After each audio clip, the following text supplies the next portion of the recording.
Hello and welcome to Midnight Readings. Today we'll be reading When Haggling, Bring a Griffon, written by Light of Triumph. Hope you all enjoy! Ocellus looked over her dorm room and smiled. Since she had come to Twilight Sparkle's School of Friendship, she had learned something very important from Professor Rarity: self-expression. Early in her life, the Changeling Kingdom was a hive mind. All things were meant to serve the hive, and all personal problems got thrown aside for the good of the collective. But then the tyrant Queen Chrysalis was overthrown, and King Thorax took the crown. Changelings had received something that they had never experienced before: freedom. Freedom to laugh, freedom to love, freedom to live as they wanted. Freedom to make fun of the monarchy without fear of disappearing the next morning. Not that Ocellus ever would, she owed King Thorax everything. It was because of him that she was able to go to the school and meet her friends. She asked him once how she could ever repay him. His response was simple: be your own changeling. Now more than ever, it was important to be herself because individuality was now the thing most prized. Somewhat ironic, she mused, for a nation of shapeshifters and copycats. Now she was starting by redecorating her dorm room. Her bed was decked out to look like hers back home, with pink flowing into blue on top of a pearl-coloured mattress. Her phonograph, in the corner, sat atop a little shelf, which housed her growing record collection. Ocellus discovered she was very fond of music. Maybe she should start singing one of these days. A little dresser with a lamp shaped like a bird, Professor Fluttershy had helped her discover a love of animals. And then there was a blank wall. Well now, that wouldn't do at all. The rest of it was very humble, but very, very her. But this blank wall? It was bothering her. Ocellus was not a blank wall. Maybe she could put up a few posters? No, they would just tear up and break over time. No, she needed something sturdy, something practical, something like a bookcase. She dove into her book bag to look for a flyer she'd picked up the week before. She quickly found it and examined it. A flea market opened up in Ponyville about 2 days ago. And it was open today. It would be for the next 4. She nodded and went for her coin purse, 150 bits of hard saving and frugal spending. She had earned herself a gift. This should be more than enough for a modest little bookcase. Her classes were done for the day, all of her homework completed, so she had all the free time in the world to shop, just as long as she could get permission from the teachers. She packed up and headed out the door, only to meet a familiar sight of a dancing blue griffon, who lived next door. "Hello, Gallus," Ocellus said quietly to her friend. "I take it by this display that you are also done with your assignments for this evening?" "Oh, you are so very right," Gallus practically crooned as he grooved through the hallways. "Classes are over, homework's done, and now I'm... Gallus seemed to struggle to find the next words. "Bored?" Ocellus guessed. "Yeah, I've got nothing going on tonight." Gallus sighed. He then looked over to Ocellus and took note of her carry bag and wallet. "I can see you don't have that problem." "Nope," Ocellus smiled. "I've got a nice little afternoon planned. I'm going to the flea market to pick up a bookcase. I think I'd better hurry before it closes. Tell me something, is 150 bits enough to pick out a decent bookcase? Just something simple to keep my textbooks and Daring Do volumes on." "Yeah, no problem," Gallus shrugged dismissively. "I mean, with that much money, you should be able to..." "Wait a minute. You're going to flea mark with that much money? Alone? For one bookcase?" "Yes," Ocellus nodded. "Why, is there a problem?" Gallus made a face that looked as if he might have just bitten into something very sour. He seemed to have 6,000 words piling up in his beak, as he stretched out one talon over again. Eventually he got control of himself and began to speak. "How's about I head down to the flea market with you?" Gallus finally managed to strain out. "I owe you for a few quizzes in Twilight's class I would have flunked without your help studying. I can help you lug the thing home, plus it seems like a more entertaining time than studying the wall for 6 hours. I'm sure I can pick something else up for my dorm room too." "That was a lot of reasons awfully fast," Ocellus said, raising an eyebrow. "Are you trying to duck out of something?" She felt guilty asking this to one of her friends, but this was Gallus they were talking about. This was the griffon who convinced her to cut class for the first time. I promise that my motives here are completely altruistic. Gallus nodded, proving that he had been learning new words and concepts in class. I really do want to help you out there. And I swear I have nothing to do tonight. Ocellus examined his face, and he seemed to be telling the truth. Alright, I suppose it would be much nicer shopping with a friend, she said softly. But I wouldn't worry about lugging it home. Remember, I can transform into a bugbear and carry it home myself. Would not recommend doing that in the middle of Ponyville Flea Market, Gallus said quickly. Yeah, Ocellus thought for a moment. Ponies are liable to get the wrong impression, aren't they? Most likely, Gallus nodded. I'll run to my room and get my wallet. I'll meet you at the front gate. In about 5 minutes, Ocellus agreed. I need to get permission slips for both of us from Councillor Glimmer. Shouldn't be too long. And thank you. It would be nice to have a friend to keep me company while shopping. Yeah, Gallus mumbled. And to keep you from losing your carpe in the process. Sorry? Nothing, Gallus said brightly. See you in a few minutes. Getting permission from Councillor Glimmer was no problem. She was very understanding about the whole thing. Ocellus met Gallus at the front gate and they headed off to Ponyville Flea Market. There were several stands selling a myriad of different items. Trading cards, old souvenirs, and finally furniture. It took some finding, but eventually Ocellus found a nice-looking bookcase. 3 shelves around 6 feet tall, more than enough room to store all of her books. It was a sturdy-looking thing too. More than able to put up with a very little wear and tear, she would put the thing under while she owned it. She smiled and did her best to look for a sales pony. As she turned around, she saw a sales pony in a terrible coat. So much plaid all in one place made her eyes hurt. He had a curly black mane and smile that could cut glass. Yet the look in his eyes made Ocellus want to trust him. But there was something about this pony that seemed to make Gallus uneasy. Like he was watching his pony's every move, waiting for him to strike like a cobra. Ocellus didn't see why. This pony seemed perfectly nice. And then he started talking. And he didn't stop for quite some time.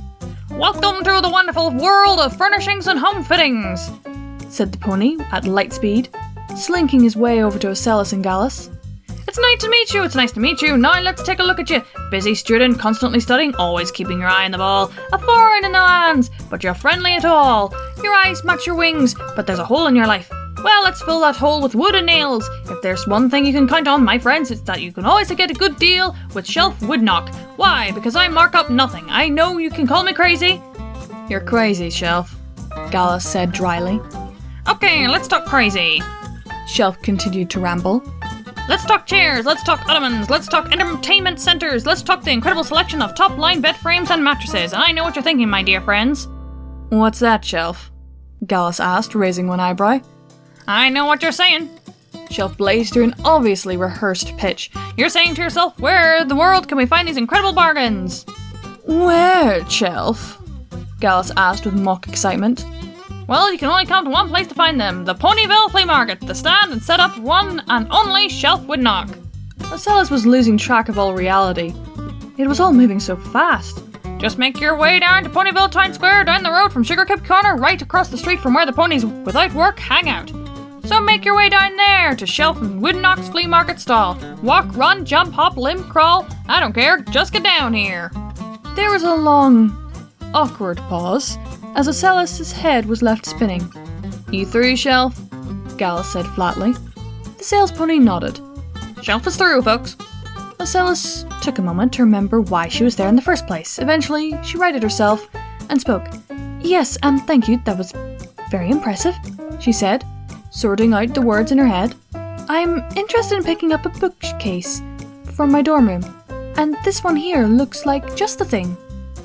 I bet you it is, Shelf continued, still going blazingly fast. A top-of-the-line Shelf Woodknock original, made of solid mahogany and all the love and care of the Woodknock family. We put our heart and soul into every piece we make, so every stick of furniture is like a foal to us. So it pains me to part with any of them, but the customer always has to come first. So I'll be willing to part with it for no more than 200 bits. Call me wacky, but I just need to help out some pony in need of quality furniture like yourself.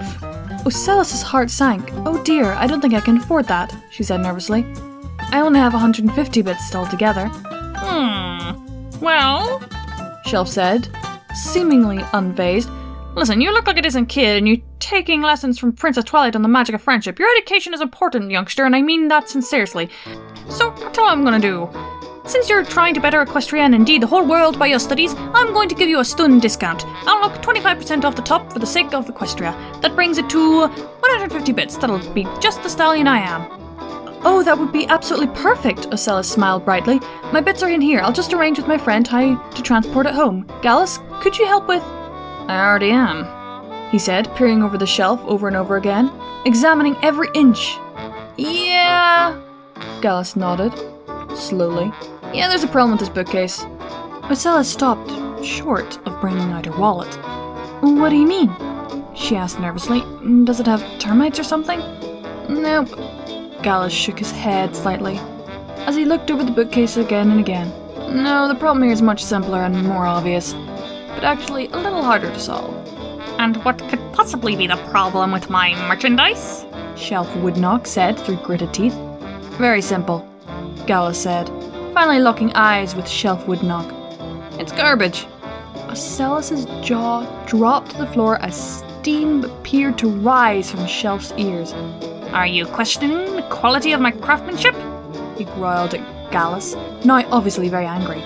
Of course not. Just your choice of material, Gallus said, apparently completely undisturbed by the murder in Shelf's eyes.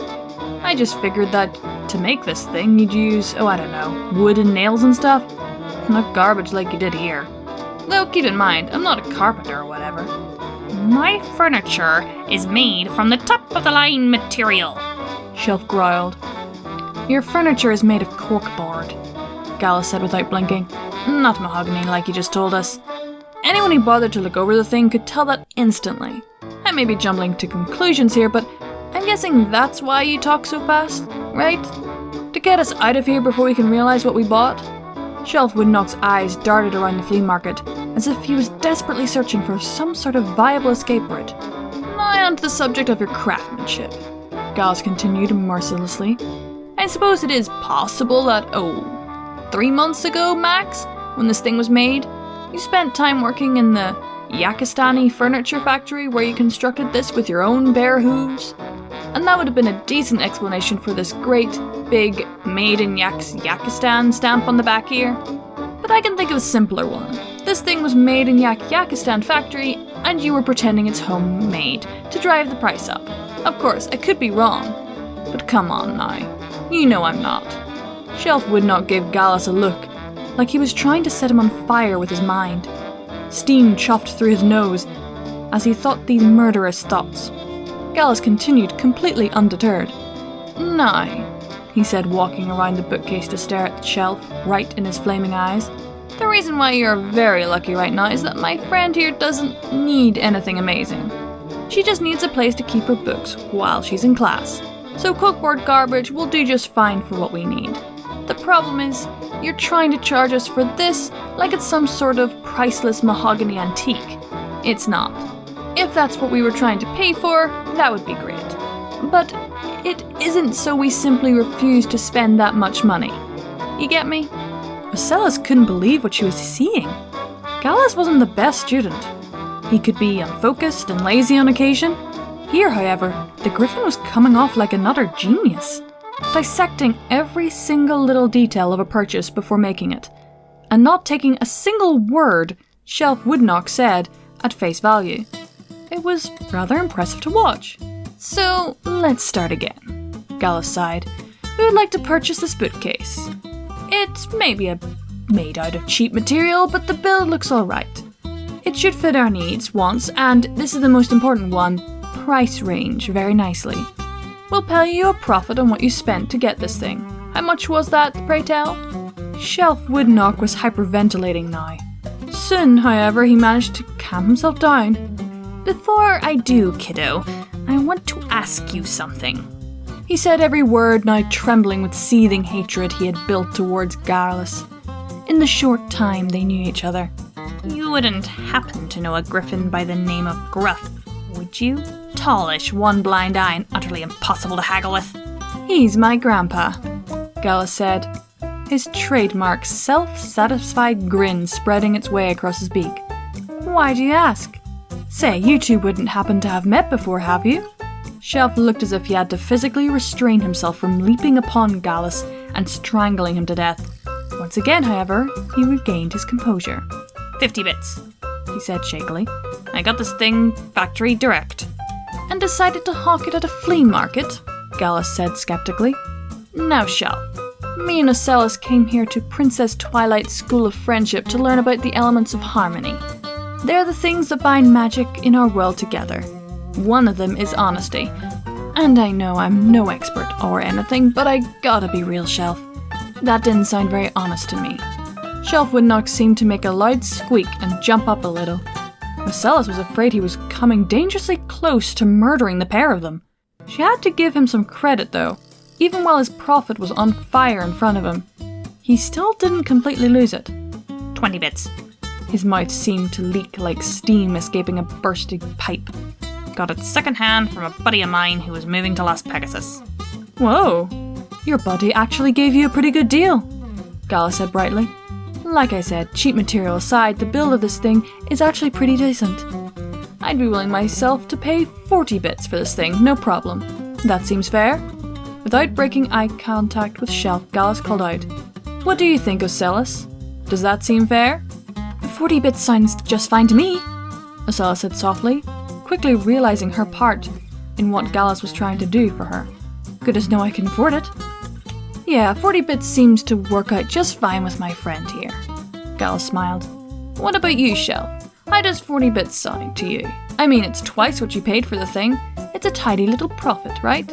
40 bits. 40 bits it is. Shelf breathed, seemingly relieved it was finally over. Thank you. Perfect. Ocellus, if you could pay the nice doll. Wait. I'm sorry, I'm being stupid, Gallus said, giving himself a little smack on the head with his talons. The student discount. What? Ocellus asked, unsure of where Gallus was going with this. What? Shelf Woodnock asked, with a note of horror that could only come from knowing precisely where Gallus was going with this.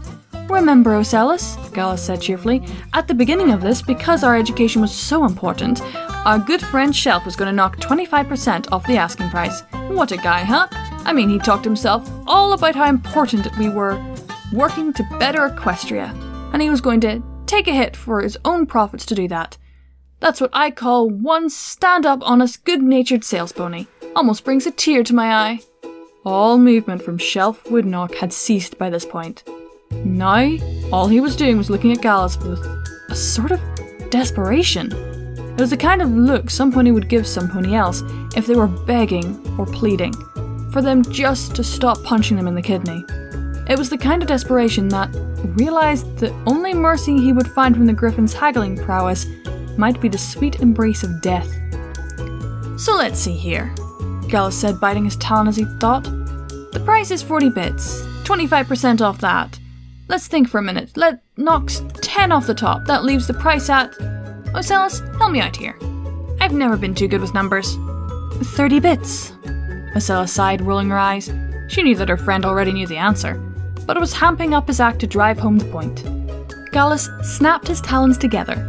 30 bits, that's right, he said, nodding. That leaves you with a 50% profit, Shelf. And that should be perfect for any pony who didn't try to rook into paying 10 times the value of an item in question so he could commit the retail equivalent of highway robbery. Say, Shelf, you wouldn't happen to know any snake-in-grass sales pony that's low and unscrupulous, would you, buddy? Now a broken stallion, Shelf Woodnock simply stared off into the middle of the distance, his soul having left him at some point during Gallus's shellacking. 30 bits would just be fine, thank you, he said weakly, his eye twitching a little bit as he said it. Thank you for shopping at Shelf Woodnock's. Please don't come again. It didn't take the pair long to get the bookcase back to Ocellus' quarters and set it up along the formerly blank wall. Ocellus smiled at her now completed dorm room. She then turned to Gallus. Thank you, she said, smiling softly. You really had my back today. It wasn't that heavy. Gallus smiled. Besides, it's a good exercise, isn't it? Good to lift every so often. That isn't what I meant, Ocellus giggled. I meant stopping me from throwing away all my life's savings on a cheap bookcase. Oh, that, Gallus said in a subdued tone. Yeah, don't mention it. The air around Gallus seemed to darken where Ocellus brought up his negotiating skills. Ocellus quickly sat on the bed and looked right into Gallus' soul. "What's wrong?" she said. "Something's bothering you, I can tell." "No, nothing's bothering me. What are you talking about?" Gallus looked at Ocellus and realised he wasn't leaving this room until he told her what was going on. He took a deep breath and began. "I'm not really proud of that side of me, or that side of griffins in general." "Why?" Ocellus said. "You were absolutely brilliant." "You know, I bet I was." Gallus sighed. "I bet I could haggle better than any pony in the whole school. Anyone in Ponyville. Heck, anyone in Equestria. And you know why that is? Because I grew up with Griffinstone after the death of King Grover. And in Griffinstone, you either learned how to spot when someone's cheating you, or you got cheated. Over and over and over again. There was no friendship, no caring little family, and harmony save us no trust. Your life, your world, your day. It all resolved around the almighty bit. You either learned how to get your hands on as much as possible, or you got shafted by everyone around you. Bled dry. Full stop." Ocellus gave her friend a caring look. He was obviously getting very upset. "When haggling, bring a griffin." Gallus sighed. "That was a piece of old wisdom that has been around for years now. It's good advice too, because griffins take nothing at face value. We're always looking for the graft. Always looking for where the deal can turn sour. We don't trust anything. And I'm the same way. I act pretty tough, but I'm just predisposed to be suspicious of everything. I don't want to be like that anymore." Ocellus thought about that for a moment. "Well," she said finally, "you trusted us." Gallus raised an eyebrow. "Sorry?" "Yona, Smolder, Sandbar, Silverstream," Ocellus counted off. "And me. You trusted me. And if there's anyone you should be suspicious of, you're looking at her. Do you know what my people are predisposed to do? Kidnap ponies and live their lives, feeding off the love directed at them like some sort of parasite. You're not the only one here suffering from cultural baggage." "Yeah," Gallus said. "But I know you. You're cool." "Exactly what I mean," Ocellus nodded. "We became friends really quickly, despite the fact we were taught all our lives that friendship was a complete waste of time, only serving as a distraction. And as troubled as our people's history may be, you shouldn't be ashamed of it. Our history isn't us. We're the young ones. It's our job to take what our history made terrible and turn it into something bright. I like to use my shapeshifting to make ponies happy, despite what was originally intended for. And you used your haggling, born from an innate mistrust of other beings, to help out a friend. I don't think either of us have anything to be ashamed of." Gallus looked down at the ground, giving a little smile of relief. "Now come on, I'll buy you dinner." Ocellus smiled. "Thanks to a good friend who had my back, I just so happened to have some extra spending cash."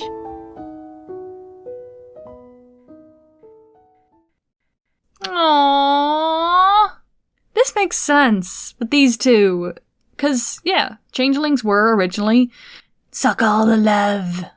And, yeah, griffins distrust everything, so it makes sense. Although I don't read much about the student main six, they're still fun characters to read about. I hope you all enjoyed. That was When Haggling, Bring a Griffin, written by Light of Triumph. Keep watching that moon. And a howling thank you to my Patreons.